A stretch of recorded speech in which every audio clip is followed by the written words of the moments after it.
بسم اللہ الرحمن الرحیم، اللہم صلی علی محمد وعلی آل محمد۔ ویلکم ٹو دی شو۔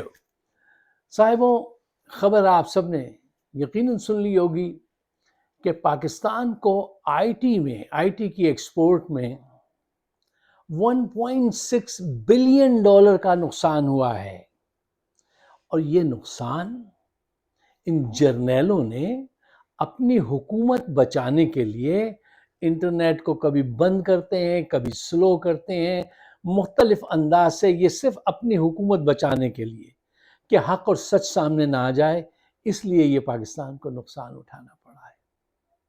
یہ تو ہوئی ایک بات۔ اچھا، اب اس سے بھی زیادہ اہم بات یہ ہے، دیکھیے ذرا غور کیجئے، کسی کو احساس نہیں ہے، دکھ نہیں ہے، کسی جرنیل کو عاصم منیر سے لے کے کسی کو آپ نے یہ کچھ کہتے یا سنتے سنا کہیں کہ یار کچھ دکھ ہوا کہ یار اتنا بڑا نقصان ہم کر رہے ہیں اپنا ایک فاشسٹ حکومت بچانے کے لیے؟ نمبر 4 فارم 47 کی ان کو سب پتا ہے، سب جانی، سب کچھ، اتنا بڑا نقصان۔ جبکہ دیکھیے پڑوس کا ملک، اس کا تو خیر سائز بہت بڑا ہے، اس وجہ سے اس کی ایکسپورٹ آئی ٹی کتنی زیادہ ہے، کتنی زیادہ ہے، وہ اب سعودی عربیہ کا جو آئل ہے، جو اس کا ٹوٹل اماؤنٹ ہے، اس کے قریب آنے والا ہے۔ آدھی حد تک تو وہ آدھے سے بھی آگے پہنچ گیا ہے۔ اس کی 23 کی ایکسپورٹ تھی، 23 کی جی، انڈیا کی کتنی ایکسپورٹ تھی آئی ٹی کی؟ 194 بلین ڈالرز، اور آپ کی کتنی ہوگی بھئی؟ 100، 50، 40، 20، 10 نہیں، 3 بلین ڈالر صرف۔ ایک بلین ڈالر مانگتے ہیں دوسرے کنٹریز سے جا کے، ہم اپنا پیسہ باہر چھپا رکھا ہے۔ کہنے کو جو حقیقت ہے وہ یہ ہے کہ پاکستان کے پاس، کہتے ہیں اکانومسٹ بتاتے ہیں، 6 ٹریلین ڈالر کی معدنیات ہیں۔ عمران خان جیسا لیڈر، جس کو ابھی وہ آپ نے سنا نا، وہ جارڈن میں جو اسٹڈی ہوئی، انہوں نے کہا 24ویں نمبر پہ آتا ہے پاورفل مسلم ممالک کے، اس میں وہ اس کا کردار، پوری دنیا اس کو ایڈمائر کرتی ہے، اس کی ایمانداری، ڈیڈیکیشن کی وجہ سے، کہ جب بناتا ہے ہاسپٹل بناتا ہے، یونیورسٹی بناتا ہے، کب جیتتا ہے، سب کچھ اپنے ملک کے لیے کرتا ہے۔ اس کو ان جرنیلوں نے بند کیا ہوا ہے، اس کو مروانا چاہتے ہیں۔ نون بھی، پی پی پی اور جرنیل، ان کی راہ کا وہ کاٹا ہے، اور ملک کی معیشت کا یہ حال کر دیا ہے انہوں نے۔ یار جس ملک کی debt to G D P ratio جو ہے وہ 72% ہو جائے تو وہ تو قریب قریب پہنچنے لگتا ہے بینکرپسی کے۔ یہ بہت ہی خطرناک سٹیج ہوتی ہے۔ کسی کو کوئی احساس ہے؟ ان کی وردیوں میں ویسے ہی کلف لگ رہا ہے، وہی ساری عیاشیاں ہیں۔ اب تو پاکستان کو خود اپنے ملک میں ٹیکس سے اتنی بڑی رقم حاصل ہو جاتی ہے کہ وہ عیاشیاں جاری رہیں گی۔ آئی ایم ایف سے قرضہ لے رہے ہیں اور خوب چل رہے ہیں، کھا رہے ہیں، پی رہے ہیں، غریب تر ہوتا جا رہا ہے۔ پاکستان میں آئی ٹی کے بڑے اچھے لڑکے، بڑے اچھے دماغ والے، ترقی کرنے والے، تیزی سے سمجھنے والے، جو پلان اس نے بنایا تھا عمران خان نے کہ اس کو 30-40 بلین تک لے جائے، اس کو تو انہوں نے بند کر کے پھینک دیا۔ 3 بلین کی ایکسپورٹ ہوئی ہے، اور اس میں سے 1.6 بلین یا 1.2 بلین ڈالر کا یہ نقصان ہوا ہے۔ ڈان اخبار کی خبر ہے، ذرا اس کو غور سے پڑھ کے دیکھیے۔ اب کچھ لوگ کہتے ہیں نہیں، وہ debt to G D P کی آپ بات نہ کیا کریں، وہ تو جاپان کا اتنا 200% ہے، لیکن ان کی فسکل مینجمنٹ کتنی ہے؟ ڈومیسٹک بوروئنگ ڈیٹ جو ہے وہ کتنا ہے؟ ڈومیسٹک ان کی جو لین دین ہے، آپ کا ان سے کوئی موازنہ نہیں ہے۔ افسوس کی بات ہے کہ ان پہ ایٹم بم گرا تھا، پھر بھی وہ آگے نکل کے کہاں پہنچ گئے؟ آپ نے ایٹم بم بنایا تھا اور آپ کہاں پہنچ گئے؟ اچھا، افسوس کا پہلو یہ ہے کہ پاکستان کا جب مالی نقصان ہوتا ہے تو کسی کو کوئی دکھ نہیں ہوتا. یہ جو جرنیل ہیں یہ اپنے مقصد کا شعور کھو چکے ہیں. ان کا جو مقصد ہوتا ہے، آرمی کا جو پورٹ فولیو ہے، جو ان کا ٹارگٹ ہونا چاہیے، ان کا جو مقصد ہے زندگی کا، وہ شعور یہ کھو چکے ہیں.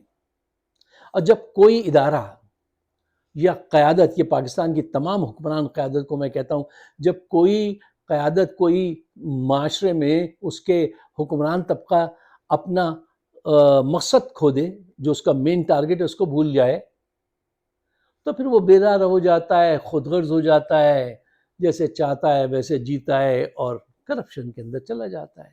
آج ان جرنیلوں کے نزدیک کس چیز کی اہمیت ہے؟ کیا یہ بیٹھے ہوئے پلاننگ کر رہے ہیں کہ ہم ہر صورت میں کشمیر حاصل کریں گے؟ کیا ہم پوری دنیا کے مسلمانوں کو اتحاد میں لا کے ایک ایسی فوج بنائیں گے کہ کوئی کسی پہ حملہ آور ہو تو ہم اس کا جواب دیں گے؟ کیا ان کی سوچ پاکستان کو ایک بہترین اسلامک کنٹری بنانے کی طرف ہے؟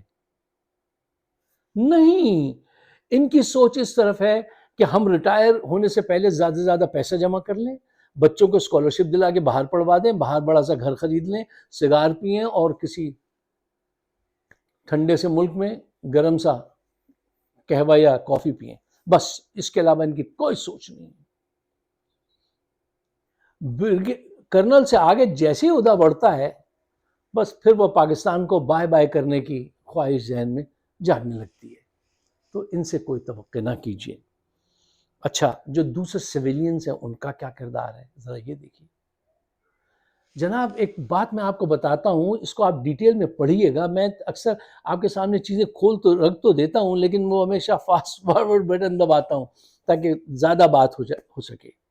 بل گیٹس کے دو دوست ہیں، کیلیفورنیا میں تھے. وہ حضرات پاکستان میں آئی ٹی پارک بنانے کے لیے نواز شریف کے دور میں گئے اور ان کے وزیر با تدبیر جن کو سمجھا جاتا ہے اقبال احسن، ان سے ملے. تو انہوں نے بڑی مشکل سے ان سے کہا میں صرف 5 منٹ دوں گا آپ کو. یہ حرکت کی گئی. انہوں نے کڑوا گھونٹ پی کے پھر بھی چلیے بات کی ان سے. تو انہوں نے کہا ان سے دوران گفتگو، اچھا آپ پیسہ بنانا چاہتے ہیں ہمارے وہاں، ہمارے ملک سے آپ پیسہ بنانا چاہتے ہیں. دیکھیے انہوں نے وزیر اعظم سے اس کو ٹائم نہیں دلوایا اور ان کے ساتھ بدتمیزی کی، ایسے اکھڑے ہوئے لہجے میں بات کی. اس کا حاصل کیا ہوا کہ وہ پاکستان سے چلے گئے. پھر بل گیٹس نے وہی آفر انڈیا کو دی اور 1 ویک میں ان کا اپوائنٹمنٹ وہاں کے وزیر اعظم سے بن گیا. وہ ان کو ایئرپورٹ پہ ریسیو کرنے آ گئے. آج ان کی آئی ٹی ایکسپورٹ $194 بلین سے آگے ہے. اور ہمارے یہاں موقع آیا، میں نے خود دوستوں کو اس انڈسٹری میں کہتے سنا ہے کہ جناب لوگ جو ہے یہاں کے جو لوگ ہیں وہ کہتے ہیں یار ہم پاکستان سے کام کریں گے، وہ ساؤتھ والوں کی انگریزی ہماری سمجھ میں نہیں آتی، ان کی زبان بڑی مشکل ہے. اب پاکستان میں جاتے ہیں تو بڑے اچھے، ہمیں ان کی بات بھی سمجھ میں آتی ہے، ان کے چہرے بھی اچھے لگتے ہیں، وہ ہمیں اچھے لگتے ہیں. وہ لوگ وہاں وہ کام کرنا چاہتے ہیں، وہ نیچرلی پریفرنس دینا چاہتے ہیں پاکستان کو. لیکن یہ گورنمنٹ یہ دروازے نہیں کھولتی، یہ ایسے دروازے بند کر رہی ہے کہ الزام یہ لگایا جب انٹرنیٹ بند کیا کہ وہ جو آ رہی ہے ان کی وائرنگ اس کے نیچے، سمندر کے نیچے جو ہے، ہم نے تھوڑی بند کیا ہے. یہ تو شارک جو ہے وہ بدماشی کر رہی ہے، اس نے جا کے وہ تار کاٹ دیے ہیں سمندر میں، اس وجہ سے انٹرنیٹ بند ہو گیا. اب اسٹار لنک اوپر سے آئے گا، سمندر کا چکر ہی نہیں ہوگا، تو پھر کہہ دیں گے وہ تو ایک کسی پرندے نے جا کے چوچ میں وہ لا کے وہ کر دیا، وہ روک دیا، کوئی سسٹم اس کی ریزز روک دی، کوئی نہ کوئی بہانہ کر دیں گے. یار ایسے ترقی کرتا ہے کوئی؟ ہم کب تک ان کے ہاتھوں لٹیں گے؟ یہ فیصلہ اب ہمیں آپ کو خود کر لینا چاہیے. دیکھیے عمران خان یہ کہتا تھا کہ جہاں جہاں یہ کسان ہیں ان کے ایک بچے کو آئی ٹی کی طرف لے کے جاؤں گا اور ایک سے کہوں گا کہ تم جدید پروڈکشن کی نالج لو. وہ آئی ٹی کی طرف مسلسل پیش قدمی کر رہا تھا، اس کو اٹھا کے بند کر دیا. چور ڈکیتوں کے ساتھ مل کے کام کیا جا رہا ہے اور پاکستان کو کہاں پہنچا دیا. اگر آپ میری بات سے اتفاق کرتے ہیں اور یہ پاکستان کے حق میں بہتر ہے تو براہ مہربانی اس کو آگے ضرور شیئر کیجیے گا اور مجھے اپنے خیالات سے نوازیے گا کہ گھر کی خاطر 100 دکھ جھیلیں، گھر تو آخر اپنا ہے۔